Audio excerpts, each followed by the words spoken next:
Hey guys, welcome to Source Point. आज अभी हम लोग डिस्कस करने वाले PT 365 जो कि इन्वायरमेंट की है। तो काफ़ी टॉपिक हमारी कंप्लीट हो गई है। अभी हम लोग नेक्स्ट यहाँ पे स्टार्ट करेंगे और देखेंगे कि मेजर इनिशिएटिव्स जो कि COP26 के दौरान यहाँ पे जो मीटिंग हो रही थी, सबमिट हुई है COP26 की, उसके दौरान कौन कौन सी इनिशिएटिव है जो कि लॉन्च हुई है। So this part is again very important. तो इससे पहले COP26 की ईच एंड एवरीथिंग मैं कंप्लीट की हूँ, तो आई होप कि आप लोग पार्ट सेकेंड ज़रूर देख लिए होंगे। तो चलिए आप पार्ट थर्ड पे आते। और विज़न आईज की जो फुल लेंथ टेस्ट सीरीज़ है वो आपकी स्टार्ट हो गई है, कल आपको फर्स्ट मिलेगी। तो अगर आप लोग टेस्ट सीरीज़ ज्वाइन करना चाहते हो तो आप लोग मेल कर सकते हो, डिस्क्रिप्शन बॉक्स में ईमेल आईडी है। चलिए स्टार्ट करते हैं। ग्लोबल रेजिलियंस इंडेक्स इनिशिएटिव है ये, GRII। सबसे पहले ये पता होना चाहिए कि ये 10th ग्लोबल ऑर्गेनाइजेशन के द्वारा इसको लॉन्च किया जाता है। तो इतने ज़्यादा लिस्ट ऑफ जो ग्लोबल ऑर्गेनाइजेशन है, अगर उनके द्वारा कोई रिपोर्ट पब्लिश की जाती है तो वैसी रिपोर्ट से कभी भी क्वेश्चन आपका नहीं बनेगा। बेसिकली ये चीज़ें तो आपसे नहीं पूछी जाएगी ना कि कौन कौन किसके द्वारा इसको लॉन्च किया गया। तो ये आप लोग एकदम बेफिक्र रहो। यहाँ पे आप देख सकते हो कि पार्टनर कौन कौन से हैं। IDF है, इंश्योरेंस डेवलपमेंट फोरम है, देन यहाँ पे coalition for climate resilient investment, then coalition for disaster resilient infrastructure, then GEM foundation, UK centre for greening finance and investment and United Nation office for disaster risk reduction. तो इतने सारे organisation हैं, आपको एक एक बैठ के याद करने की ज़रूरत नहीं है। क्वेश्चन कहाँ से आपका बनेगा ये देखिए, आपसे पूछा जाएगा CDRI के बारे में। This is again very important. जितनी भी ऑर्गेनाइजेशन हम लोग पढ़ते जा रहे हैं उसकी फैक्ट्स एंड डेटास को आप लोग ज़रूर याद रखना। CDRI इट मीन्स की coalition for disaster resilient infrastructure. कहने का मतलब है कि अब हम लोग ऐसी इंफ्रास्ट्रक्चर बनाएंगे, कहने का मतलब है कि जैसे आप देखते हो building, malls, road, highways, bridges वगैरह जितनी भी कंस्ट्रक्शन हो रही है, अब वैसी कंस्ट्रक्शन करनी है जो कि डिजास्टर के आने के बावजूद भी जो हमारी इंफ्रास्ट्रक्चर बहुत ज़्यादा डैमेज होती है वो नहीं हो। जैसे आप देखते हो कि फ्लड आ गया तो बहुत सारे डैम जो है वो क्रैक हो जाते हैं, अर्थक्वेक आ गया, साइक्लोन आ गया तो बहुत सारे जो ब्रिजेस है, रोड है, वो टूट जाते, क्रैक हो जाते हैं, बहुत सारे बिल्डिंग्स जो है वो गिर जाते हैं। तो इससे आप जानते हो कि पब्लिक और प्राइवेट प्रॉपर्टी बहुत ज़्यादा क्षति होती है। तो अब इस चीज़ को रोकने के लिए, क्योंकि इंफ्रास्ट्रक्चर अगर डैमेज होता है डिजास्टर के कारण, तो उसको बनने में और उसमें जितने भी पैसे खर्च होते हैं ना, उससे बहुत ज़्यादा ह्यूज लॉस होता है हमारे गवर्नमेंट को, हमारे देश को। तो उसमें आप जानते हो कि बेफिजुल की खर्चे हो जाती है, ठीक है। तो इसलिए उस चीज़ को बचाने के लिए अब अगर हम लोग इंफ्रास्ट्रक्चर बना ही रहे हैं, अगर सड़कें बना ही रहे हैं, तो क्यों ना उसमें एक ऐसी मटेरियल भी दिया जाए जिससे कि अगर मान लो फ्लड है, लंबे समय तक उसमें पानी है, लंबे समय तक अगर आप देख रहे हो कि साइक्लोन से हिट हो रहा है, अर्थक्वेक आ रहे हैं, तो वो एटलीस्ट क्रैक ना हो, टूटे ना, ठीक है। तो इसलिए यहाँ पे कोलेशन लाया गया है, किस लिए? तो डिजास्टर रेजिलिएंट इंफ्रास्ट्रक्चर के लिए। बेसिकली आप देखो कि यहाँ पे ये लॉन्च किया गया था हमारे द्वारा, यानी कि इंडिया के द्वारा इसको लॉन्च किया गया है। दैट्स वाई ये ऑर्गेनाइजेशन काफ़ी इंपॉर्टेंट है। और जब United nation climate action submit हुई थी न्यूयॉर्क में 2019 में, तब इस ऑर्गेनाइजेशन का इसको लॉन्च किया गया था। इसमें क्या है कि रेजिलियंस न्यू और एग्जिस्टिंग, यानी कि आज की भी डेट में जो इंफ्रास्ट्रक्चर सिस्टम है ना, उसको भी फिर से रीबिल्ड किया जाएगा और उसको भी इस तरीके से ध्यान दिया जाएगा कि जो क्लाइमेट है और डिजास्टर रिस्क है उससे इसको यहाँ पे रिस्क फ्री हो और साथ ही सस्टेनेबल डेवलपमेंट को सपोर्ट कर सके। सस्टेनेबल डेवलपमेंट कहने का मतलब है कि मान लीजिए कि आज की डेट में जो सड़कें बनाई गई है वो आगे आने वाले दिनों में हमारी जो नेक्स्ट जनरेशन होंगे, उनके नेक्स्ट जनरेशन होंगे, वो सब भी इस्तेमाल करेंगे। तो ऐसा नहीं हो कि उनको कल को चल के जो है वो नुकसान ही दिखे, फ़ायदा नहीं दिखे। तो फ़ायदा दिखना चाहिए। मेंबरशिप कौन कौन है? तो यहाँ पर आप देख सकते हो कि नेशनल गवर्नमेंट है, यूनाइटेड नेशन एजेंसीज़ है, प्रोग्राम है, मल्टीलैटरल डेवलपमेंट बैंक्स है, फाइनेंसिंग मैकेनिज्म है, प्राइवेट सेक्टर भी है और कुछ नॉलेज इंस्टीट्यूशन भी है। हमारे द्वारा इसको लॉन्च किया गया है तो ऑब्वियस हम लोग इसके मेंबर भी हैं। फाइन। अब यहाँ पे आप लोग देख सकते हो कि CDRI के बहुत सारे मेंबर हैं, तो हर एक किसी को याद करने की यहाँ पे ज़रूरत नहीं है। तो ये है आपका कनाडा, यहाँ पे पेरू, चिले, जमाइका, ब्राज़ील, घाना, ये सारे कंट्रीज़ जो है इसके यहाँ पे पार्ट है। फाइन। अब देखते हैं कि ये जो हमारा रिपोर्ट है, यानी कि ग्लोबल रेजिलियंस इंडेक्स है, तो इसका क्या गोल है? इसका एक ही गोल है कि यहाँ पे ग्लोबल ओपन रेफरेंस यहाँ पे रिस्क डेटा यहाँ पे ऑफर करना है और इसमें बहुत सारी यहाँ पे मेट्रिक्स यहाँ पे लेकर आनी है कि जो जो रिस्क है उन सारे रिस्क को यहाँ पे दूर करना है। साथ ही एक शेयर्ड स्टैंडर्ड प्रोवाइड करनी है, फैसिलिटेट करना है जो भी यहाँ पे वाइड रेंज ऑफ यूजेस है, जैसे कि कॉर्पोरेट यहाँ पे क्लाइमेट रिस्क डिस्क्लोजर है, नेशनल एडेप्टेशन प्लानिंग है। इट मीन्स कि यहाँ पे वो सारे काम करना है जिससे कि हम लोग अपने इंफ्रास्ट्रक्चर को बहुत ही बूस्ट तरीके से यहाँ पे क्रिएट कर सके या फिर डेवलप कर सके, या फिर वो आगे आने वाले दिनों में डिजास्टर से कहीं ना कहीं उसमें इम्पैक्ट ना हो। फाइन। तो तो ये सारा काम यहाँ पे करना है। नेक्स्ट है यहाँ पे Glasgow financial alliance for net zero. जैसे कि आप टारगेट देख रहे हो कि नेट ज़ीरो इमिशन का यहाँ पे टारगेट रखा गया है, हमारे देश के द्वारा कहा गया है कि 2017 तक टारगेट है कि हम लोग नेट ज़ीरो पे आ जाएंगे। यानी कि जो इमिशन है, चाहे वो कार्बन डाइऑक्साइड हो, सल्फर डाइऑक्साइड हो, ओजोन हो, ग्रीन हाउस गैसेस की जितनी भी इमिशन है वो नेट ज़ीरो हो जाएगी 2070 तक। तो इसको ध्यान रखिएगा। अब इसको लॉन्च किया जाता है United nation special envoy for climate action and finance, साथ ही साथ यूनाइटेड नेशन FCCC है, साथ ही साथ COP26 की प्रेसिडेंसी भी है। इस ऑर्गेनाइजेशन की बात करें तो ये 2021 में इसको अनवील किया गया और एक ऐसा फोरम है जिसमें कि फिनेंशियल इंस्टीट्यूशन को लीड किया गया है कि वो अपनी जो ट्रांजिशन है उसको एक्सेलरेट करें नेट ज़ीरो ग्लोबल इकॉनमी के लिए। देखिए, नेट ज़ीरो अगर कहने का मतलब है तो आप समझ सकते हो कि किसी भी देश को, हमारी देश देख लो जो कि डेवलपिंग नेशन में काउंट होती है, तो हमें नेट ज़ीरो तक जाने में कितना कुछ हमें चेंज करना होगा, कितना कुछ जो है हमें यहाँ पे चीज़ों को बदलने के लिए हमें खर्च करना होगा, लोगों की माइंडसेट चेंज करनी होगी, बिहेवियर चेंज करना होगा और हमें एक नया प्लान लेकर आना होगा, क्रिएटिविटी लानी होगी। तो ये सारी चीज़ों में बहुत ज़्यादा ह्यूज खर्च होने वाले हैं। तो इसलिए फिनेंशियल इंस्टीट्यूशन भी होना चाहिए जिससे कि अगर हम लोग इस तरीके का प्लान कर रहे हैं कि हाँ नेट ज़ीरो करना है तो उसके लिए हमें जो है फंडिंग की भी अवेलेबल होनी चाहिए। फाइन। तो यहाँ पे आप देख सकते हो कि जो ऑब्जेक्टिव है नेट ज़ीरो का, ये नेट ज़ीरो इमिशन जो है 2050 तक रीच करना है। तो ये तो एक कॉमन है जो कि 2050 आप देखते हो कि बहुत सारे देश ने कहा है, US ने कहा है, चाइना ने कहा है, लेकिन हम लोग 2017 का है क्योंकि हमारे देश की जो हालत है उस चीज़ को देखते हुए। अब आप देखो कि हम लोग यहाँ पे पेट्रोल डीजल जो हमारी यहाँ पे गड्डियाँ चलती है, इसको यहाँ पे इसमें बहुत ज़्यादा इमिशन होता है, कार्बन डाइऑक्साइड, मोनोऑक्साइड, सब चीज़ का। तो इसको हम लोग थोड़ी सी एलिमिनेट करने के लिए धीरे धीरे क्या कर रहे हैं कि CNG पे हम लोग यहाँ पे शिफ्ट हो रहे हैं। उसके बाद आप देख सकते हो कि इलेक्ट्रिक व्हीकल पे यहाँ पे ज़्यादा से ज़्यादा यहाँ पे काम किया जा रहा है। आज के डेट में आप देखो कि बहुत ही ज़्यादा जो इलेक्ट्रिक व्हीकल है वो आते जा रहे हैं, बसेस वगैरह, प्राइवेट व्हीकल भी है और पब्लिक व्हीकल भी है। साथ ही CNG भी आप देख सकते हो कि बहुत हद तक इसको प्रमोट किया जा रहा है।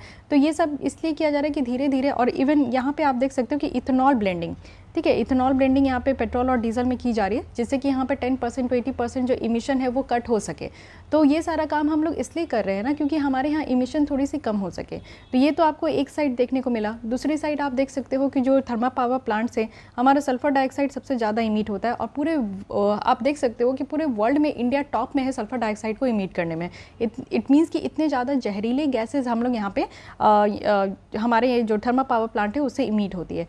तो इसको यहाँ पे टैकल करने के लिए आपको पता है कि फ्लू गैस डीसल्फराइजेशन एक टेक्नोलॉजी है जिसको हर एक थर्मल पावर प्लांट में लगाने से क्या होता है कि ये जो सल्फर डाइऑक्साइड की जो इमिशन है वो काफ़ी हद तक कम हो जाती है।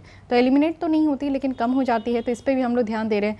साथ ही आप जानते हो कि कोल की अगर आप लोग देखो तो हमारे देश में जितना कोयला है उतनी ही कोयला हम लोग बाहर से भी इम्पोर्ट करते हैं। क्यों? क्योंकि हमारे देश में जिस तरीके के कोयले की क्वालिटी है वो उस तरीके की डिमांड को फुलफिल नहीं करती है जो हमें चाहिए। तो हमें जो है गुड क्वालिटी के जो कोयले है उसको हम लोग को बाहर से इंपोर्ट कराना होता है। हम लोग यहाँ पे पिटकॉक यूज़ करते हैं। Petcoke is very harmful for our environment, for our human health.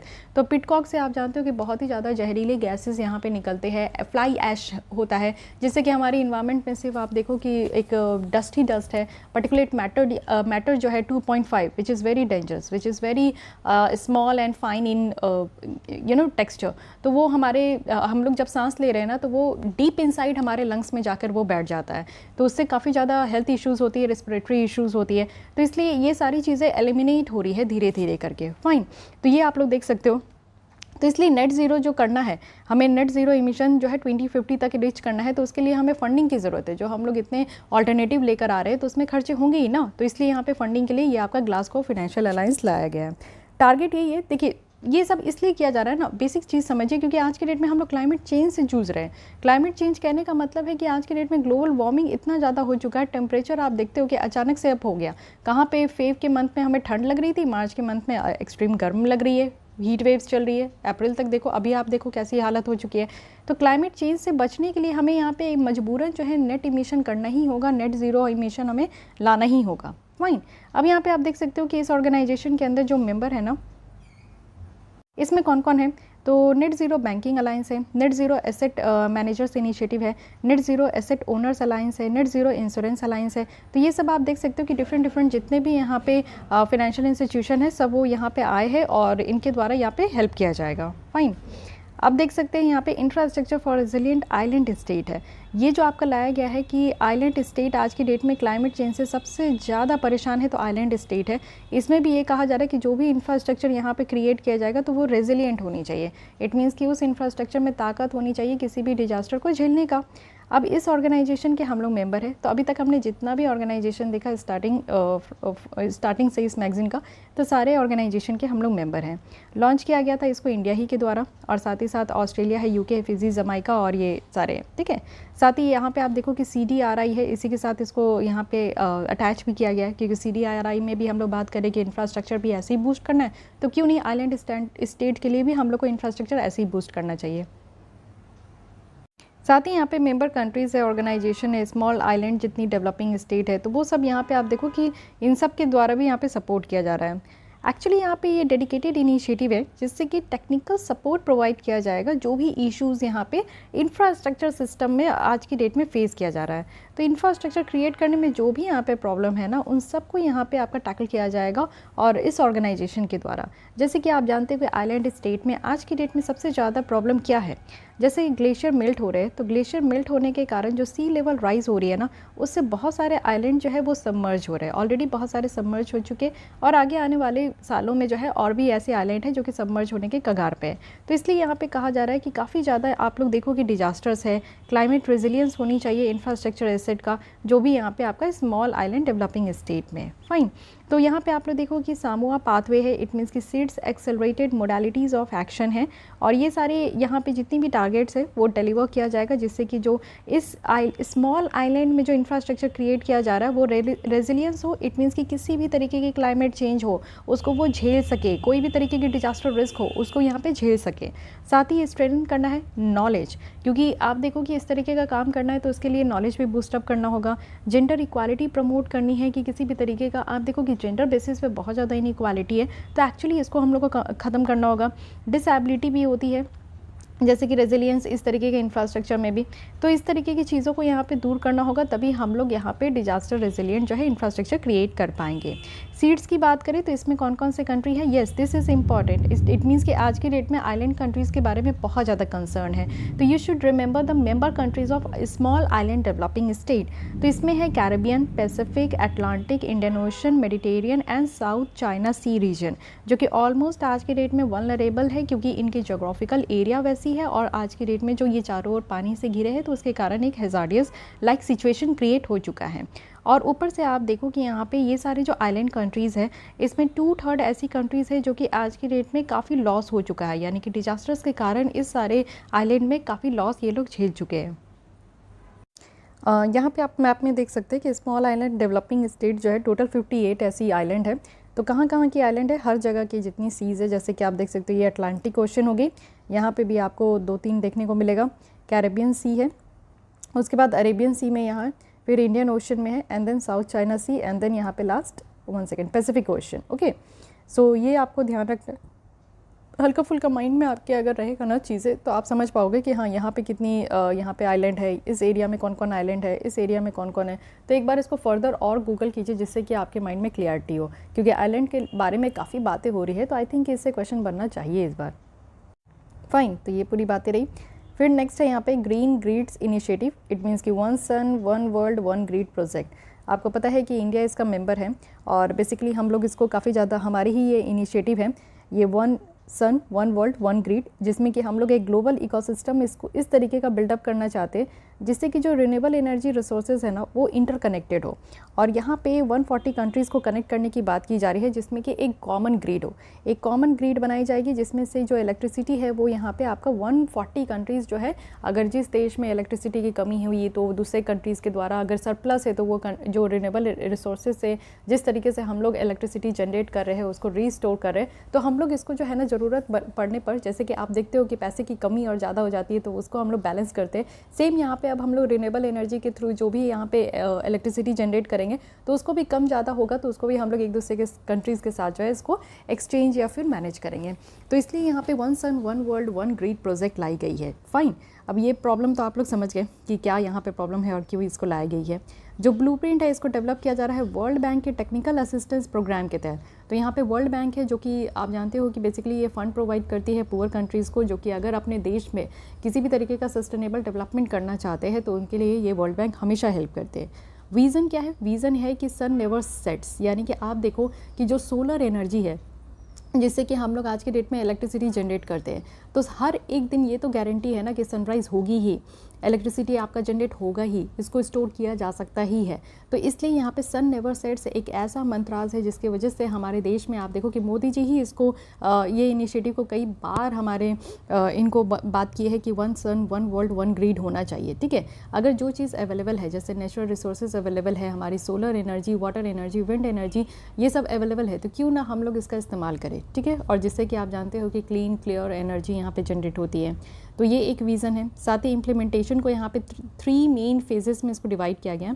Phase 1 ये है कि इंटरकनेक्टिविटी लेकर आना, जितनी भी एशियन कॉन्टिनेंट है, एशियन कॉन्टिनेंट में जितनी भी कंट्रीज़ है उसमें इंटरकनेक्टेड होनी चाहिए। फेज़ 2 है कि यहाँ पे आपका फर्स्ट फेज़ को फंक्शन रखना है जो रिन्यूएबल रिसोर्सेज जो अफ्रीका में है। ठीक है, थर्ड है यहाँ पे कि ग्लोबल इंटरकनेक्शन करनी है, तो एशियन कॉन्टिनेंट में यहाँ पे पहले दिखना है, फिर अफ्रीकन कॉन्टिनेंट में दिखना है, फिर उसके बाद ग्लोबल इंटरकनेक्शन करते हुए इसको पूरी तरीके से जोड़ देना है। सिग्निफिकेंस क्या होगा, इससे क्या फ़ायदा होगा? इससे आप देखो कि जितनी भी पार्टिसिपेटिंग बॉडीज़ हैं उनको काफ़ी हद तक ये हेल्प मिल पाएगा और एक अच्छा खासा यहाँ पे इफेक्टिव इन्वेस्टमेंट भी देखने को मिलेगा, जिससे कि रिन्यूएबल एनर्जी सोर्सेज जो है हम लोग कुछ टेक्नोलॉजी का इस्तेमाल करके यहाँ पे फाइनेंस लगाकर और अपने स्किल का, बुद्धिमत्ता का इस्तेमाल करके हम लोग यहाँ पे ये काम कर सकते हैं। ग्लोबल कोलैबोरेशन है जिससे कि हमारी इन्वेस्टमेंट बढ़ेगी, जिससे कि हम लोग इस रिन्यूएबल एनर्जी और सस्टेनेबल डेवलपमेंट के फील्ड में हम लोग रिसर्च और डेवलपमेंट कर पाएंगे। तो बहुत हद तरीके से आप देख सकते हो कि यहाँ पे सिग्निफिकेंस है, तो दैट्स वाई ये प्रोजेक्ट भी काफ़ी ज़्यादा इंपॉर्टेंट है। अदर इनिशिएटिव भी देख लेते हैं कि COP26 के टाइम पे छोटी छोटी इनिशिएटिव थी, जैसे ई अमृत पोर्टल है, इसको इंडिया के द्वारा लॉन्च किया गया था COP26 समिट में। ये क्या है कि हमारे द्वारा इसको लॉन्च किया गया, तो ई अमृत याद रखनी है। एक वेब पोर्टल है जिसमें कि वन स्टॉप डेस्टिनेशन कहा गया है, सारी इन्फॉर्मेशन जो कि इलेक्ट्रिक व्हीकल से रिलेटेड मिलेगा। इट मीन्स कि इलेक्ट्रिक व्हीकल से रिलेटेड जो भी इन्फॉर्मेशन है वो आपको ई अमृत जो पोर्टल है इसमें आपको मिल जाएगा। ये पोर्टल है जिसको कि डेवलप और होस्ट किया जाएगा नीति आयोग के द्वारा। इसमें आपको देखने को मिलेगा कि यूके गवर्नमेंट भी यहाँ पे साथ देगी, तो बेटर है। ठीक है, COP26 चार्टर लाया गया है, चार्टर ऑफ एक्शन है, इसको यहाँ पे एनर्जी और रिसोर्स इंस्टीट्यूट के द्वारा इसको लॉन्च किया गया है। और यहाँ पे क्या है कि कुछ क्वेश्चन और चैलेंजेस है जो कि हम लोग यहाँ पे देख रहे हैं कि आज के डेट में इक्विटी हो गई, ग्रीन फाइनेंस हो गई, एडेप्टेशन, रिजिलियंस है, नेचर बेस्ड सॉल्यूशन की बात करते हैं कि जैसे जो भी प्रॉब्लम है उसका वो सॉल्यूशन लेकर आना है जो नेचुरल बेस्ड है। साथ ही energy, clean transport, business, industry, इन सब पे भी हम लोग बात करते हैं। तो ये सारे जो भी इन सारे फील्ड में जो भी चैलेंजेस है, जो भी सोल्यूशन लेकर आना है उसके ऊपर यहाँ पे बात किया गया है। साथ ही global landscape forum climate hybrid conference है जो कि यहाँ पे आप देखो कि जो इवेंट है इसको को ऑर्गेनाइज़ किया गया है TMG think tank for sustainability के द्वारा।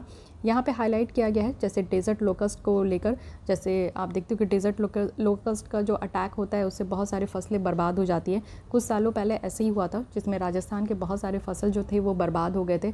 तो डेजर्ट लोकस्ट को जो यहाँ पे प्रॉब्लम है उसको हाईलाइट किया गया था। साथ ही यहाँ पे TMG है जिसको यहाँ पे पैराडिग्म शिफ्ट कहा जा रहा है, जिसमें कुछ फंक्शनिंग है कि एक अर्ली वार्निंग सिस्टम होनी चाहिए अगर इस तरीके का काम हो रहा है, क्योंकि जो डेजर्ट लोकस्ट का यहाँ पे आप देखो कि कीड़े होते हैं जिनके द्वारा फसल पूरे खा जाते हैं वो लोग, तो पूरी फसलें बर्बाद हो जाती है। और ये इतने फास्ट तरीके से खाते हैं और इतने पॉपुलेशन में ये आते भी है, इनकी जनसंख्या भी बहुत है, पूरे झुंड में आते हैं ये। तो ईरान वाले साइड से आप देखो कि आते हैं वेस्ट एशिया से, तो इसलिए इससे भी बहुत ज़्यादा लॉस होता है। तो अर्ली वार्निंग सिस्टम होनी चाहिए, काउंटिंग करना है इन्वायरमेंटल और ह्यूमन कॉस्ट, यानी कि इस तरीके से कितना लॉस हुआ है उसको भी काउंट करना है। एक एफिशिएंट गवर्नेंस मॉडल को यहाँ पे डेवलप करने की भी बात की गई है। ठीक है, तो इतने सारे इनिशिएटिव थे जो कि COP26 के दौरान यहाँ पे लाया गया था। इसके अलावा फिर आप देखो कि किगाली अमेंडमेंट की बात करते हैं जो मॉन्ट्रियल प्रोटोकॉल का है, इसको अमेंड किया गया है मॉन्ट्रियल प्रोटोकॉल में। तो रिसेंटली यूनियन कैबिनेट जो है उनके द्वारा अप्रूव कर दिया गया है कि जो किगाली अमेंडमेंट है इसका रेटिफिकेशन करना। तो एक एक करके सब समझेंगे कि किगाली एग्रीमेंट क्या है, उसके अमेंडमेंट क्या है, उसके बाद मॉन्ट्रियल प्रोटोकॉल क्या है, क्या क्या बातें की जाती है। अगर हम लोग मॉन्ट्रियल प्रोटोकॉल की बात करें तो बेसिकली आप देखो कि जो ओजोन लेयर डिप्लीट हो रहा है उसको यहाँ पे रोकने के लिए बात की गई थी। तो ये प्रोटोकॉल है जिसमें कि ओजोन लेयर है हमारा। अगेन हम लोग लास्ट जो लेसन थी उसमें हम लोग डिस्कस किए थे गुड ओजोन और बैड ओजोन के बारे में। तो पहले मॉन्ट्रियल प्रोटोकॉल की बात करते हैं। पहले हम लोग देख लेते हैं कि ओजोन लेयर जो है वो गुड ओजोन बैड ओजोन क्या है। तो यहाँ आप लोग देख सकते हो कि ये ट्रोपोस्फेयर है, इसके ऊपर स्ट्रेटोस्फेयर लेयर होती है। ट्रोपोस्फेयर में जो आप देखते हो वो ओजोन बैड ओजोन होती है, और जो स्ट्रेटोस्फेयर में है वो गुड ओजोन होती है। ओजोन कहने का मतलब है कि एक तरीके से लेयर है, जैसे ये सनरेज है, ultra violet rays, UV rays यहाँ से आती है। UV rays is very harmful for our skin, for our human health skin. तो ट्रोपोस्फेयर में ये बैड ओजोन है, क्योंकि यहाँ पे आप देखो कि अगर ये स्ट्रेटोस्फेयर से छन के आ चुका है, अल्ट्रा वायलेट रेज ट्रोपोस्फेयर तक पहुँच चुका है, इट मीन्स कि वो बैड ओजोन है। अब वो हमारे हेल्थ में और एनिमल के हेल्थ में, इन्वायरमेंट में, पेड़ पौधे में, सब में जो है ये आपका बैड इम्पैक्ट देखने को मिलेगा। So that's why we consider good ozone in stratosphere layer. अब इसके अलावा हम लोग देखते हैं कि मॉन्ट्रियल प्रोटोकॉल है, जिसमें कि इस मुद्दे पे बात किया गया था कि ये ओजोन लेयर है, ठीक है। ओजोन लेयर में आप देखो होल होते जा रहा है, होल होगा, जितना ज़्यादा ये होल बड़ा होते जाएगा उससे ज़्यादा आप देखो कि ये जो छन्नी का काम करता है, फिर छन्नी जो है वो सही नहीं होगा। जैसे आप चाय पत्ती भी आप देखते हो कि वो जो है छन के बाहर आ जाता है छन्नी से, तो इसी तरीके से हमारी जो ओजोन लेयर में अगर इस तरीके का होल होते गया तो फिर तो ओजोन लेयर का कुछ काम नहीं होगा, फिर तो हमें जो है कई तरीके की प्रॉब्लम होगी इसकी से रिलेटेड।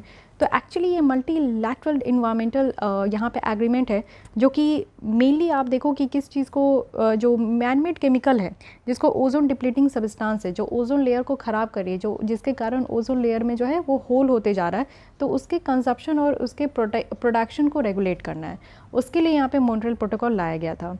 एक्चुअली इसको 1987 में ही लाया गया था, लेकिन 1989 से ये काम पे आया है, और ये ओनली यूनाइटेड नेशन की ट्रीटी है जो कि यहाँ पे सारे यूनाइटेड नेशन मेंबर के द्वारा इसको रेटिफाई किया गया है। So this is again very important. ये एक्सट्रीम स्टेटमेंट लगेगा आपको जब स्टेटमेंट के फॉर्म में आपको दिखेगा, बट ये आप एक लॉजिक से समझ सकते हो कि अगर इस तरीके का काम हो रहा है, जहाँ पे आप देखो कि मॉन्ट्रियल प्रोटोकॉल में ओजोन लेयर में इस तरीके की होल हो रही है, जिससे कि आगे चलकर हमारे हेल्थ, ह्यूमन हेल्थ, आगे चल के जनरेशन्स को और परेशानी होगी, तो उसके लिए कोई कंट्री क्यों पीछे रहेगा, है कि नहीं।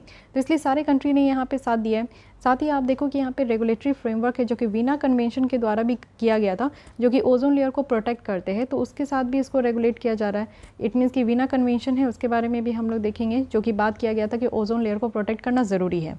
एक्चुअली ये वीना कन्वेंशन है, जो कि मल्टीलैटरल इन्वायरमेंटल एग्रीमेंट था, 1985 में साइन किया गया था। मेनली यहाँ पे काम यही था कि ओजोन लेयर की जो भी ओजोन लेयर है उसको प्रोटेक्ट करना। अब कैसे प्रोटेक्ट किया जाएगा, तो अब देखना होगा कि ह्यूमन एक्टिविटीज़ में क्या क्या काम किया जा रहा है, ऐसा क्या काम हो रहा है जिससे कि हमारे ओजोन लेयर जो है वो यहाँ पे होल होते जा रहे हैं, तो उसको रिसर्च करना होगा, मॉनिटर करना होगा। साथ ही एक ऑन कॉन्क्रीट एक्शन लेने की ज़रूरत है। जो भी एक्टिविटीज़ यहाँ पे ह्यूमन बीइंग के द्वारा किया जा रहा है, जिसके आज के डेट में हम लोग इतनी परेशानियाँ झेल रहे हैं, तो उसके अगेंस्ट में एक एक्शन लेने की बात की गई थी यहाँ पे वीना कन्वेंशन में।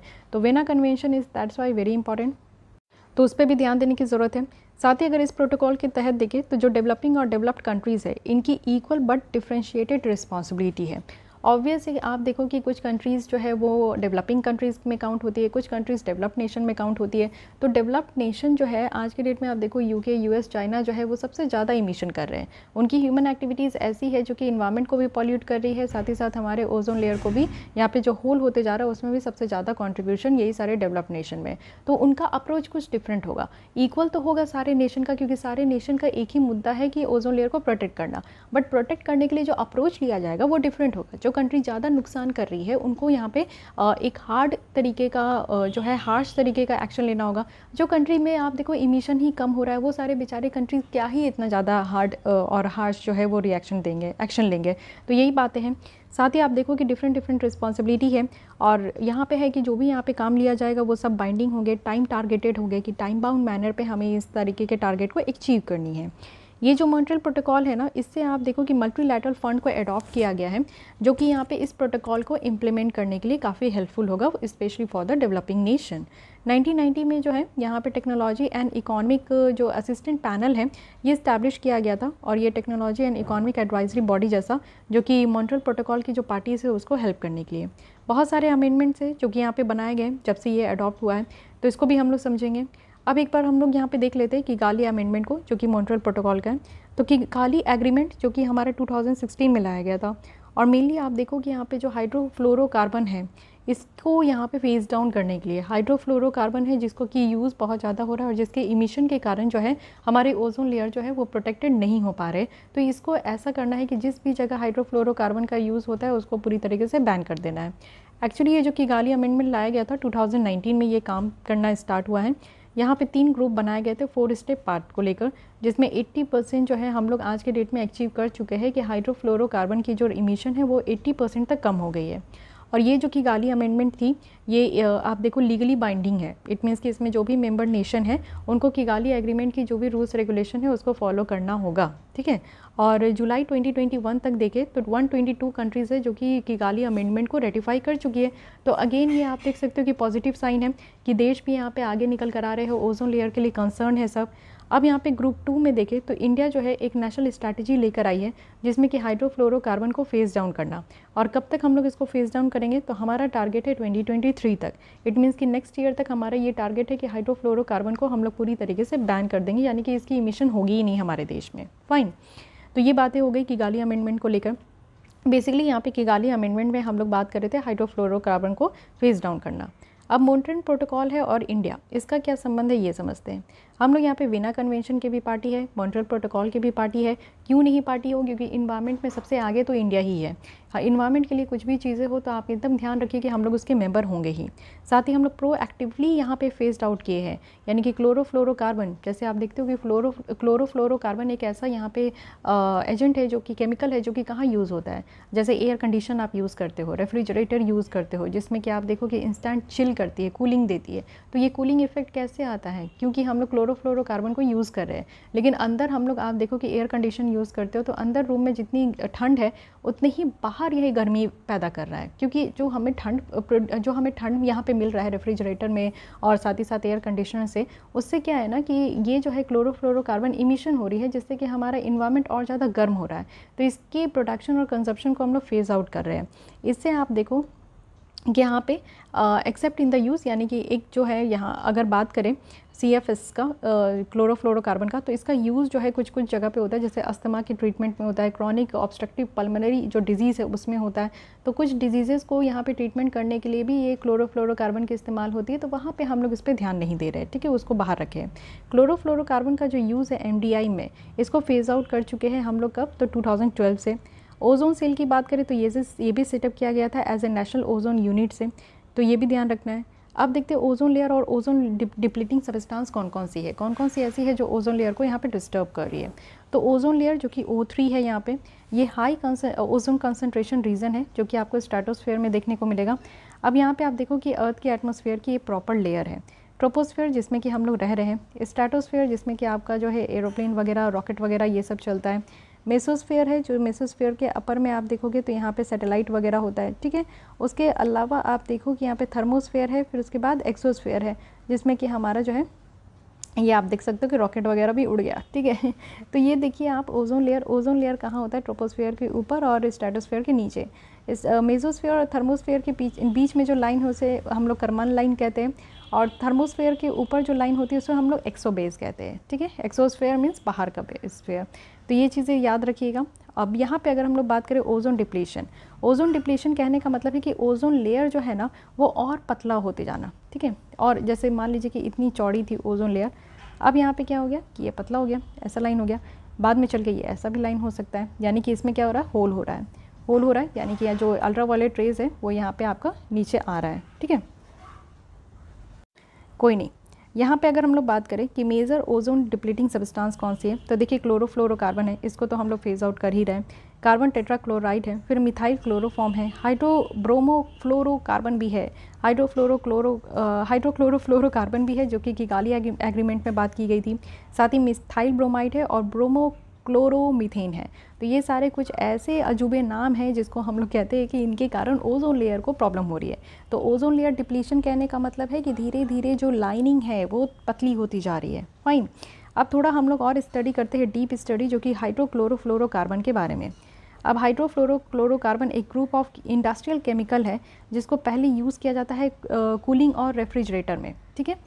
अब ये आप देखो कि पहले जो था क्या है कि ये ओजोन डिप्लीटिंग सब्सटेंस नहीं है, लेकिन ये यहाँ पे शॉर्ट लिव्ड क्लाइमेट पॉल्यूटेंट का पार्ट है। डायरेक्टली ये जो है ओजोन लेयर को हिट नहीं करती, बट आप समझो कि छोटे एक डिकेड तक 10-15 साल तक जो है वो हमारे एटमॉस्फेयर में रहती है, जिसके कारण यहाँ पे जो हमारी एटमॉस्फेयर है उसमें गर्म होती है, और गर्म के कारण आपको जो है इसका साइड इफेक्ट देखने को मिलेगा कि ओजोन लेयर थिन हो रही है।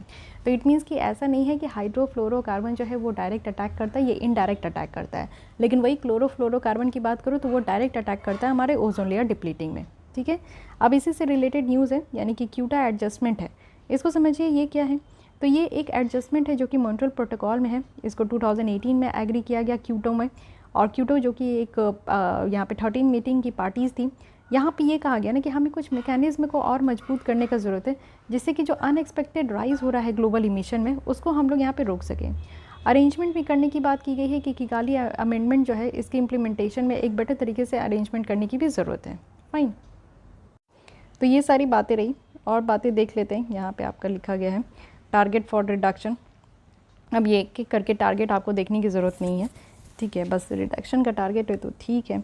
यहाँ पे आप देखो अल्ट्रा वायलेट रेज है, तो कितने तरीके के अल्ट्रा वायलेट रेडिएशन होते हैं। अल्ट्रा वायलेट ए है, अल्ट्रा वायलेट बी है, अल्ट्रा वायलेट सी है। तो अल्ट्रा वायलेट ए जो है इनका वेवलेंथ बहुत लॉन्ग है और ये गुड फॉर हेल्थ होता है और ये एटमॉस्फेयर के थ्रू ये पास होकर आता है। अल्ट्रा वायलेट बी की बात करें तो ये हार्मफुल होता है, जैसे यूवी हम लोग बी रेज कहते हैं, यूवी सी रेज कहते हैं, ठीक है। तो ए उतना डेंजरस नहीं है लेकिन बी थोड़ा हार्मफुल होता है। सी की बात करें तो ये सबसे ज़्यादा जो है डैमेजिंग है और इसी के कारण आप देखो कम्प्लीटली इसको एब्जॉर्ब किया जाता है ओजोन के द्वारा। सब्सटेंस जो यहाँ पे प्रोटोकॉल के द्वारा कंट्रोल किया जाता है, तो इसमें क्लोरोफ्लोरोकार्बन है। तो सबसे बड़ी जो है यहाँ पे जो दिक्कत की बात है वो क्लोरोफ्लोरोकार्बन है, जो कि हमारे एयर कंडीशनर और जो रेफ्रिजरेटर है उससे यूज़ होता है। उसके बाद आप अदर्स भी यहाँ पे देख सकते हो। साथ ही यहाँ पे सी में देखें तो हाइड्रोक्लोरोफ्लोरोकार्बन है, एफ में देखें तो हाइड्रोफ्लोरोकार्बन है, तो इसको भी देख सकते हैं आप। क्लासिफिकेशन अगर कंट्रीज़ का देखें तो नॉन आर्टिकल जो यहाँ पे 5 पार्टीज़ है, इसमें आपका डेवलप्ड कंट्रीज़ है और उसके बाद डेवलपिंग कंट्रीज़ भी है। इस तरीके से इसको जो है यहाँ पे आपका डिवाइड किया गया है। फाइन, तो ये भी हो गई किगाली अमेंडमेंट समझ में आ गया, मॉन्ट्रियल प्रोटोकॉल समझ में आ गया और वेना कन्वेंशन समझ में आ गया, ठीक है। किगाली एग्रीमेंट किस लिए है, तो ये हाइड्रोफ्लोरोकार्बन को यहाँ पे फेस डाउन करने के लिए है। मॉन्ट्रियल प्रोटोकॉल किस लिए है, तो ओजोन लेयर की डिप्लीशन को यहाँ पे रोकने के लिए है, प्रोटेक्ट करने के लिए। और वेना कन्वेंशन किस लिए है, तो ओजोन लेयर को ओजोन लेयर के प्रोटेक्शन के लिए डायरेक्टली, ठीक है। चलिए आइए नेक्स्ट चलते हैं। यहाँ पे देखते हैं international solar alliance ISA। This is again very important, क्योंकि यूनाइटेड नेशन जनरल असेंबली के द्वारा ऑब्जर्वर स्टेटस को कन्फर किया गया है ऑन इंटरनेशनल सोलर अलायंसेस। यहाँ पे क्या है ना कि वेल डिफाइंड कॉपरेशन है अलायंसेस और यूनाइटेड नेशन के बीच में। साथ ही अगर हम लोग देखें यहाँ पे ऑब्जर्वर स्टेटस यहाँ पे जो दिया जा रहा है, ये 1946 से स्टार्ट हुआ है और स्विस गवर्नमेंट के साथ जो कि परमानेंट ऑब्जर्वर थे यहाँ पे, बहुत सारे रीजनल और इंटरनेशनल जो ऑर्गेनाइजेशन है वो भी इसके मेंबर कंट्री थे। अगर हम लोग देखें तो यहाँ पे नॉन मेंबर स्टेट है, फॉर एग्जांपल होली सी है, इंटर गवर्नमेंटल और अदर ऑर्गेनाइजेशन है जो कि आप यहाँ पे देख सकते हो, स्पेशलाइज्ड एजेंसीज़ भी है। इसमें अगर हम लोग बात करें ISA के बारे में, जो कि एक बेसिक फैक्ट्स एंड फिगर है, तो पेरिस क्लाइमेट चेंज की तरह जो ये आपका कॉन्फ्रेंस हुआ था 2015 में, तो उस समय इसको लॉन्च किया गया था। लॉन्च करने के पीछे हमारे PM मोदी जी का हाथ है और साथ ही फ्रांस के प्रेसिडेंट थे। तो इन दोनों मिल के जो है यहाँ पे 2015 में ISA को लॉन्च किए। ये मल्टी कंट्री पार्टनरशिप ऑर्गेनाइजेशन है, जिसमें कि बेसिकली यहाँ पे जो मेंबरशिप है वो सारे देश यहाँ पे आते हैं जिनके कंट्री में सोलर रिसोर्सेज रिच है। इट मीन्स कि आप देखो कि ये हमारा ग्लोब है, इसके बीच में आपको फिर से अच्छे से बनाती हूँ, 1 सेकेंड, या this is globe and this is Tropic of Cancer and this is equator 0 degree Celsius, this is Tropic of Capricorn, okay. तो यहाँ पे आप देखो कि ट्रॉपिक ऑफ कैंसर से लेकर ट्रॉपिक ऑफ कैप्रिकॉर्न के बीच में बहुत सारे यहाँ पे आप देखो कि सनलाइट जो है बहुत ही तगड़ी होती है कि नहीं, यहाँ पे आपका आता है। अब इसके ऊपर आप आर्कटिक में जाओ, अंटार्कटिक वाले रीजन में जाओ, तो 6 महीने यहाँ पे जो है सोलर एनर्जी आती है, 6 महीने यहाँ पे अंधेरे रहते हैं, तो उसका कोई मतलब नहीं बनता। बट दिस रीजन कंफर्म्ड है कि यहाँ पे तो धूप आएगी, सोलर जो है सन जो है वो राइज़ करेगी। तो ऐसा कहा गया कि क्यों नहीं हम लोग ऐसी एक ऑर्गेनाइजेशन बनाएं जिसमें कि वो सारे देश इसमें पार्टी बने जो कि ट्रॉपिक ऑफ कैंसर और ट्रॉपिक ऑफ कैप्रिकॉर्न के बीच में है, जिनके देश में एकदम से कन्फर्म है कि हाँ सनराइज़ होगी ही होगी, ठीक है।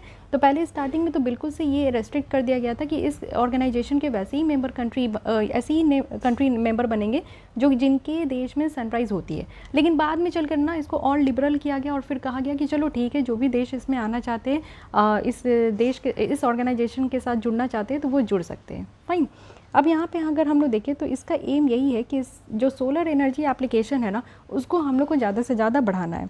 और अकेले तो हम लोग इंडिया कर नहीं सकते, हमें और भी कंट्रीज़ की ज़रूरत है, हेल्प की ज़रूरत है, तो इसलिए हम लोग इस तरीके की ऑर्गेनाइजेशन लेकर आए।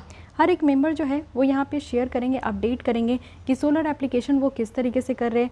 ये आप देख सकते हो कि बड़े लार्ज पैमाने पे अब सोलर पैनल का इस्तेमाल किया जा रहा है। बहुत सारी जगह पे आप देख सकते हो कि कम्प्लीटली सोलर पैनल से ही आप इलेक्ट्रिसिटी का यूज़ हो रहा है। बहुत सारे घर हो गए, कमर्शियल बिल्डिंग हो गई, जिसमें कि आप देख सकते हो कि इवन मेरे ऑफिस में भी पूरे सोलर पैनल लगे हुए हैं। काफ़ी 2 दिन तक बहुत अच्छा खासा इलेक्ट्रिसिटी जनरेट उससे जो है स्टोर होकर रखा जाता है। तो काफ़ी हद तक जो है ना इलेक्ट्रिसिटी जो बिल होती है ना उसकी टेंशन कम हो चुकी है। तो मुझे लगता है कि ये बहुत अच्छी आइडिया है जो कि हम लोग घर पे भी यूज़ कर सकते हैं। हम लोग कमर्शियल जो भी ऑफिस वगैरह है वहाँ पे भी इसको यूज़ किया जा सकता है, जिससे कि एटलीस्ट जो इलेक्ट्रिसिटी की जो एक तो हमारे डिस्कॉम कंपनी जो है उसके ऊपर ये काफ़ी कर्ज में जा रहा है, इसके ऊपर एक बर्डन है। दूसरा है कि हमारे ऊपर बर्डन होता है कि हम लोग को इलेक्ट्रिसिटी बिल जो है वो यहाँ पे करना होता है। तो क्यों ना जो ऑटोमेटिक नेचुरल रिसोर्सेज है उससे हम लोग इस्तेमाल करें, है कि नहीं। तो ये एक बहुत ही अच्छी आइडिया मुझे लगी। यहाँ पे आप देख सकते हो कि इसके तहत जो है ISA के तहत 73% ग्लोबल पॉपुलेशन है यहाँ पे, 36% ये पूरे वर्ल्ड का GDP को कंट्रीब्यूट करता है, 55% यहाँ पे टोटल एनर्जी कंजप्शन हो रही है, पूरे हमारे देश में नहीं पूरे वर्ल्ड वाइड हो रही है। 23% यहाँ पे इंस्टॉल्ड सोलर कैपेसिटी है और 138 गीगावाट है जो कि combined solar power generation potential है मेंबर कंट्रीज़ का, वो भी नेक्स्ट 5 ईयर में। तो आप देख सकते हो कि कितनी अच्छी खासी यहाँ पे से पॉजिटिव अप्रोच देखने को मिल रहा है।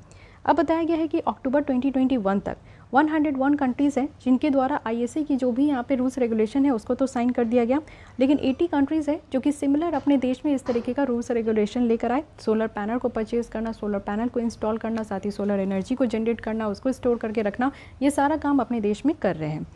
COP26 की जो मीटिंग हुई अभी ग्लासगो में, तो US के द्वारा अनाउंस किया गया कि वो भी इंटरेस्टेड है कि ISA को ज्वाइन करना है, ठीक है। और USA यहाँ पे 101 कंट्री बन चुके हैं। तो 101st कंट्री कौन है, तो USA है, ठीक है।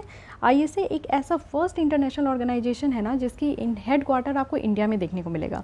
अब हेड क्वार्टर इंडिया में कहाँ है ये आपको बतानी है, 1 क्वेश्चन फॉर यू। अब कुछ और इनिशिएटिव देखते हैं जो कि इसी के तहत लिया गया। अभी हम लोग पढ़ रहे थे 1 सन 1 वर्ल्ड 1 ग्रिड, तो ये कहाँ से निकल कर आया, ये आइडिया भी ना ISA के तहत ही निकल कर आया और हम ही लोग इसको लॉन्च किए हैं कि हम लोग अपने देश में तो ये कर रहे हैं, बाकी देश में कर रहे हैं। तो इस तरीके से हर एक देश जो है अपने यहाँ सोलर एनर्जी से इलेक्ट्रिसिटी जनरेट कर रहे हैं। तो क्यों ना हम लोग एक कॉमन ग्रिड बैठा दें जिससे कि जितनी भी कंट्रीज़ में इस तरीके का सोलर एनर्जी के थ्रू इलेक्ट्रिसिटी जनरेट हो रहा है तो वो आपस में शेयर भी कर सकें। ISA partnered with Bloomberg Philanthropies to mobilize $1 trillion. तो ये ग्लोबल इन्वेस्टमेंट भी है सोलर एनर्जी में। साथ ही ग्लोबल एनर्जी अलायंस है पीपल और प्लैनेट का, जो कि COP26 में ही अभी लॉन्च किया गया, जिसमें कि USD आप देख सकते हो कि $10 बिलियन तक का यहाँ पे रखा गया है। और ISA प्रोग्राम है scaling solar application for agriculture use. क्यों नहीं हम लोग जो इतना आप देखते हो इरिगेशन में जो मोटर पंप वगैरह यूज़ किया जाता है उसमें भी इलेक्ट्रिसिटी की खर्चे होते हैं, फिर उसके बाद जो है किसान को यहाँ पे करना होता है बिजली बिल। अगेन किसान के ऊपर इतना ज़्यादा बर्डन है तो इसको भी फ्री कर देते हैं ना। तो एग्रीकल्चर पर्पज़ के लिए भी क्यों नहीं हम लोग यहाँ पे सोलर पैनल को इंस्टॉल कर दे और उसी के थ्रू जो है जो भी यहाँ पे पंप वगैरह यूज़ करना होता है किसानों को, तो वो इसी के थ्रू यूज़ कर सकते हैं, जिससे कि आप देखो कि एक जो एक्स्ट्रा यहाँ पे बिजली बिल पे करने का जो टेंशन है वो ख़त्म हो गया। तो ये भी यहाँ पे काम किया जा रहा है। अब इसके अलावा और देख लेते हैं कि अदर इनिशिएटिव क्या क्या न्यूज़ में। तो फॉरेस्ट कार्बन क्रेडिट स्टैम्प है। तो ये क्या है कि चाइना के द्वारा पहला ये बैच है फॉरेस्ट कार्बन क्रेडिट स्टैम्प का, जो कि मार्केट मैकेनिज्म में यूज़ किया जा रहा है और कार्बन इमिशन को कम करने के लिए। तो ये चाइना के द्वारा यूज़ किया जा रहा है, तो इसको ध्यान रखना है कि ये फॉरेस्ट कार्बन क्रेडिट स्टैम्प है। एक्चुअली ये है क्या ना कि इसके तहत कंपनीज़ को परमिट किया गया है कि आप एक certain amount of carbon dioxide को ही इमिट कर सकते हैं, ठीक है। और उसके बाद जो है ये एडेड फॉरेस्ट एरिया से इसको कवर्ड यहाँ पे कन्वर्ट किया जाएगा और जो अमाउंट ऑफ कार्बन है ना ये कैप्चर किया जाएगा। यानी कि आप देखो कि जितना भी एक कंपनी है, एक इंडस्ट्री है, यहाँ से आप देखो कि कार्बन इमिशन हो रही है, इसी के बगल में हम लोग यहाँ पे फॉरेस्ट को भी यहाँ पे बहुत सारे पेड़ पौधे लगा दें तो इससे जितना यहाँ पे कार्बन इमिट हो रहा है वो यहाँ पे कॉम्पनसेट हो जाएगा। क्योंकि यहाँ पे फॉरेस्ट क्या करती है कि एटमॉस्फेयर में जितनी कार्बन डाइऑक्साइड है उसको सिक्वेस्ट्रेट करती है, उसको अपनी तरफ जो है वो ट्रैप कर लेती है। तो ये एक कॉम्पनसेशन का एक अच्छा है कि फॉरेस्ट कार्बन क्रेडिट स्टैम्प है, ये चाइना के द्वारा लाया गया, जो कि आप देख सकते हो कि कितना खतरनाक, मतलब कि हम लोग भी इसको सोचते हैं लेकिन इम्प्लीमेंट करना थोड़ा सा डिफिकल्ट है, बट एक बहुत ही अच्छी यहाँ पे मुझे ये आइडिया लगी। कार्बन बॉर्डर एडजस्टमेंट मैकेनिज्म है। ये आप देखो कि यूरोपियन यूनियन का एम्बिशियस टारगेट है, जिसमें ये इनके द्वारा कहा जा रहा है कि चलो ठीक है हम लोग यहाँ पे 2030 तक जो है 55% तक कार्बन इमिशन को कम कर देंगे, ठीक है। अब ये कार्बन बॉर्डर टैक्स है, ये क्या है ये समझिए। कार्बन बॉर्डर टैक्स ये एक टैक्स है जो कि कार्बन इमिशन पे लगाया जा रहा है, और वैसी जगह पे लगाया जा रहा है जैसे कि इंपोर्टेड गुड्स में। आप समझो कि हमारे देश से जो है सामान इंपोर्ट होकर गया कहाँ, यूके में। अब यूके को ऐसा लग रहा है कि ये सामान इंपोर्ट होकर आया, इसमें आप लोग देखो कि डीजल पेट्रोल इन सब का खर्च हुआ, इससे इमिशन हुई है। तो यहाँ पे क्या है ना कि अब यहाँ पे बॉर्डर में, यानी कि एक बॉर्डर को क्रॉस करके दूसरे बॉर्डर में सामान आया है, तो इसमें अब हम लोग एक कार्बन टैक्स लगा देते हैं। तो ये काम किया गया, क्योंकि इससे क्या होगा ना कि इस एक आपकी क्लाइमेट पॉलिसीज़ जो है वो स्ट्रिक्ट रहेंगे। तो इस तरीके का काम है। उसके बाद आप देखो climate action and finance mobilisation dialogue है। तो ये one of the 2 main track है जो कि यूएस इंडिया एजेंडा 2030 का जो पार्टनरशिप है उसी के तहत है। तो ये this is not so much important, ठीक है। Climate resilience infrastructure system and planning tool है। अगेन यहाँ पे आप देखो कि जो minister of rural development and Panchayati Raj है उनके द्वारा ये टूल को यहाँ पे ज्वाइन किया गया, जिसके तहत ये कहा गया है कि चलो ठीक है, अब रूरल डेवलपमेंट के लिए भी ग्रामीण क्षेत्र में भी जो भी इंफ्रास्ट्रक्चर क्रिएट किया जाएगा उसमें वो क्लाइमेट रेजिलिएंट होंगे। जिस भी तरीके का क्लाइमेट चेंज होगा उसको बेसिकली यहाँ पे जो पंचायत में आप जानते हो कि मनरेगा वाली जगह है जहाँ पे आप देखते हो कि 100 डेज़ की गारंटीड जॉब दी जाती है, वहाँ पे भी इसको यूज़ किया जाएगा। यानी कि क्लाइमेट रेजिलिएंट यहाँ पे इंफ्रास्ट्रक्चर की बात की जा रही है, वाटरशेड प्लानिंग की बात की जा रही है, जियोग्राफिकल इन्फॉर्मेशन सिस्टम की बात की जा रही है, तो उन सब जगह पे इसको यूज़ किया जाएगा। और ये टूल आप देखो कि 28 स्टेट में नहीं, ओनली 7 स्टेट में अभी तक यूज़ हो रहा है, जहाँ पे गवर्नमेंट ऑफ यूके और इंडिया ज्वाइंटली यहाँ पे काम करेंगे। और सबसे पहले है बिहार, झारखंड, यूपी, मध्य प्रदेश, छत्तीसगढ़, उड़ीसा और राजस्थान। फाइन। तो याद रखना है, अगर इन सारे राज्यों से आप बिलोंग कर रहे हो तो इस योजना का, आपके इस स्कीम का, ये टूल का आपके लिए काफ़ी इंपॉर्टेंट है। फिर है फोरम फॉर डीकार्बनाइजिंग ट्रांसपोर्ट। जैसे कि आपको पता है कि नीति आयोग ये पीछे ही पड़ गया है कि अब यहाँ पे जो कार्बन डाइऑक्साइड की इमिशन हो रही है गाड़ियों से उसको कम करना है। तो नीति आयोग है, वर्ल्ड रिसोर्स इंस्टीट्यूट है, जिनके द्वारा यहाँ पे फोरम फॉर डीकार्बनाइजिंग ट्रांसपोर्ट यहाँ पे लाया गया है। ये नेशनली डिटरमाइंड कॉन्ट्रीब्यूशन का पार्ट है। साथ ही ये एक जॉइंट प्रोग्राम है जिसमें कि इंडिया, चाइना, वियतनाम एक साथ मिलकर काम कर रहे हैं। और ट्रांसपोर्ट अगर इंडिया में देखें तो 3rd मोस्ट ऐसा है जिससे कि कार्बन डाइऑक्साइड इमिशन हो रही है, तो उसको कम करने की बात की जा रही है। फिर है clean energy ministerial industrial deep decarbonisation initiative है। अगेन यहाँ पे इंडिया और यूके है, यहाँ पे पब्लिक प्राइवेट ऑर्गेनाइजेशन है जो कि जो लो कार्बन इंडस्ट्रियल मटेरियल है उसके डिमांड को यहाँ पे पूरा करने के लिए है। साथ ही आप देखो कि ये क्या है ना कि जो कार्बन असेसमेंट है उसको स्टैंडर्डाइज करने के लिए एक ambitious public private sector procurement target है, उसको यहाँ पे इस्टेब्लिश करना है। इन्वेस्टमेंट इंसेंटिव्स यहाँ पे इन्वेस्टमेंट यहाँ पे देना है, वो भी लो कार्बन प्रोडक्ट डेवलपमेंट के लिए। मान लीजिए कि जो देश जो है अपने यहाँ पे लो कार्बन प्रोडक्ट डेवलपमेंट कर रहे हैं, डिज़ाइन कर रहे हैं ऐसी गाइडलाइन इंडस्ट्री के लिए, तो उन सब देश को जो है एक इंसेंटिव्स देनी चाहिए, यानी कि एक रिवॉर्ड के फॉर्म में उनको यहाँ पे हेल्प करना चाहिए कि हाँ, अगर आप कर रहे हो ऐसा डेवलपमेंट तो उसके लिए आपको ज़्यादा से ज़्यादा यहाँ पे हेल्प किया जाएगा। उसके बाद क्लाइमेट इक्विटी मॉनिटर है, ये ऑनलाइन डैशबोर्ड है असेसिंग के लिए, ठीक है। तो ये भी मच मोर इम्पॉर्टेंट नहीं है। Then water and climate coalition है, तो this is again not important. और फिर है कॉटन 2040 इनिशिएटिव। यस, ये आप देख सकते हो कि कॉटन 2040 इनिशिएटिव है जिसमें कि क्लाइमेट चेंज जो है इसके द्वारा आप देखो कि एक्सपोज हो सकता है half of all global cotton growing जो रीजन है। और आपको पता है कि हमारे देश में तो कॉटन की जो प्रोडक्शन है वो बहुत ज़्यादा होती है। तो एटलीस्ट आप अगर हम लोग देखें तो 1 क्लाइमेट हैज़ार्ड जो है, यानी कि एक क्लाइमेट चेंज के कारण हमारे कॉटन प्रोडक्शन में भी काफ़ी ज़्यादा रिस्क अराइज हो चुका है, तो इसलिए इसके बारे में ध्यान रखना है। साथ ही अर्थ शॉर्ट प्राइस 2021 है, तो Indian agri waste recycling project है जिनको यहाँ पे मिला है, यानी कि अर्थ शॉर्ट प्राइस, यानी कि जो एग्रीकल्चर वेस्ट है उसको फिर से रिसाइकिल करके अगेन यूज़ करने के लिए यहाँ पे रखा गया है। फिर है prime minister council on climate change, तो यहाँ पे ये जो है कहा जा रहा है कि ये जो काउंसिल है ये अभी तक 7 ईयर्स हो चुका है, इसकी मीटिंग नहीं हुई है, तो इस नहीं हुई है तो इसमें कोई भी इसमें बात करने की ज़रूरत नहीं है, leave it, okay.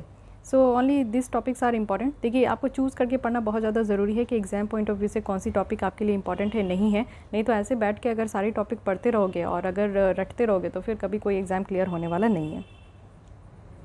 So guys, आज के लिए बस इतना ही। मिलती हूँ कल इसी टाइम पे। अगर आप लोग को यहाँ पे ये लेसन अच्छी लग रही है, हेल्पफुल लग रही है तो लाइक कीजिए और हमारे चैनल के साथ ज्वाइन हो सकते हो सब्सक्राइब करके। डेली बेसिस में या ऑल्टरनेटिव बेसिस में आपको यहाँ पे लेसन देखने को मिलता है। तो आज के लिए बस इतना ही। Thank you.